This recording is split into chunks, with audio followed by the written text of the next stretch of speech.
Hi, I'm Natasha Frakes. We're at the Alpha North Capital Conference in the Bahamas. I'm here with Lisa Crossley, who is the CEO of Reliq Health Technologies. Lisa, thank you so much for being here. Oh, thank you for having us. Tell me a little bit about the company. Sure. So Reliq Health Technologies is focused on the community care market. So that's everything outside of the hospital, whether you're being cared for by a family doctor or in an assisted living facility, or you're getting home care through a home care agency. The community care market is rapidly growing. It's expected to reach $43 billion by 2019, so it's a very significant market.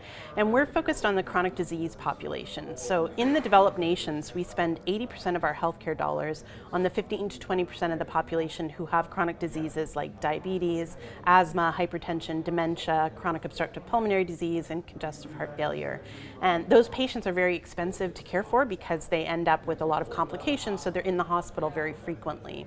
And they tend to be admitted to the intensive care unit, so you're looking at hundreds of thousands of dollars per week when they do go into the hospital. And the reason they're in the hospital so often is they're really responsible for their own care in the community. So they have to remember to take their medications as prescribed, to check their blood sugar and blood pressure, and to be proactive if there's an issue. And that's very challenging for an elderly patient who tends to be, sick with 2 or more chronic diseases. So we provide an automated solution in the home. It's like a virtual nurse.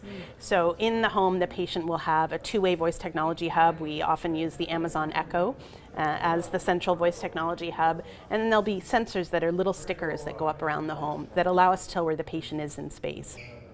And then they'll use whatever monitoring devices are relevant to their clinical condition. So they might get a Bluetooth-enabled scale or a blood pressure cuff or glucose meter. And the system will actually coach them throughout the day. So the sensors will detect that they've woken up in the morning and will say, oh, Mrs. Smith, it's time to take your morning meds. Remember, these medications can't be taken with grapefruit juice. And then if she says, I don't remember where my medications are, it will say, oh, your medication dispenser's in the kitchen. And then when she goes down and takes the meds, she can ask the system questions like, what's this pink and red pill? I don't remember what that's for. And the system will tell her that's your omeprazole, that's for reflux. It was prescribed by your family doctor. So it's a resource for the patient as well as a coach and a virtual nurse. And it will remind the patient to collect their vital signs during the day. It will also, for dementia patients, if they try to leave the home, it will say, oh, Mrs. Smith, you're not supposed to leave. Your daughter's coming over later. Please stay inside. We can, with a wristband, actually track dementia patients. So if they leave the home, the family members will receive automated alerts with GPS coordinates.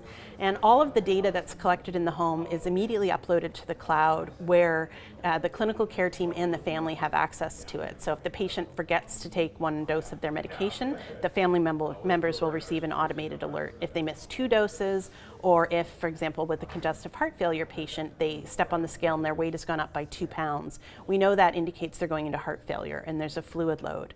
And if their physician receives an immediate alert and they call in a prescription for a diuretic or change in cardiac meds, you can keep that patient healthy and at home. Whereas if you wait a few days, they're going to end up in the hospital in the ICU, or they're going to pass away from respiratory or cardiac arrest. So being able to intervene early in the home with these patients through the use of technology has a tremendous impact on quality of life and mortality and morbidity, but it's also a huge cost savings because you're keeping them out of the acute care setting. Wow, that's incredible. Tell me about the management team. They must come from a variety of different backgrounds. Yeah, we all come primarily from the intersection of healthcare and technology. This is the 4th company that I've run as CEO. 3 previous companies were privately held, so I'd raised over $40 million in institutional investment from D.E. Shaw Ventures in Cupertino, California, BDC, and GrowthWorks and MDS Capital in Canada. I've primarily worked in technology companies. Our chief visionary officer came in through the acquisition of CareKit Health, which is a company that I acquired a month after I joined Reliq in February of 2016.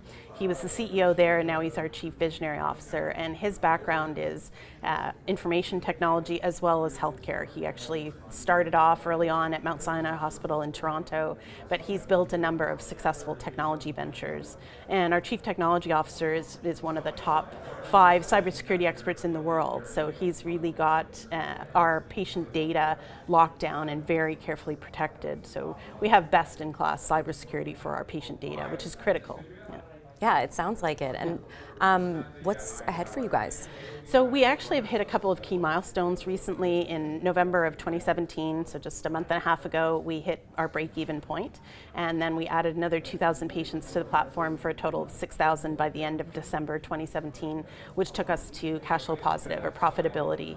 So we just also closed a $10 million raise last week. So we brought in some major institutional investors through that raise, and now we have an attractive balance sheet and capital to really fuel accelerated growth. So we're already profitable, we're self-sustaining, but that additional capital will provide an attractive balance sheet to attract larger customers, but also really help us to accelerate our penetration of primarily the US market, where the 37 million Medicare and Medicaid patients who have chronic diseases and for whom our system is 100% reimbursed, they represent a $180 billion market for us. So being able to accelerate our growth is key.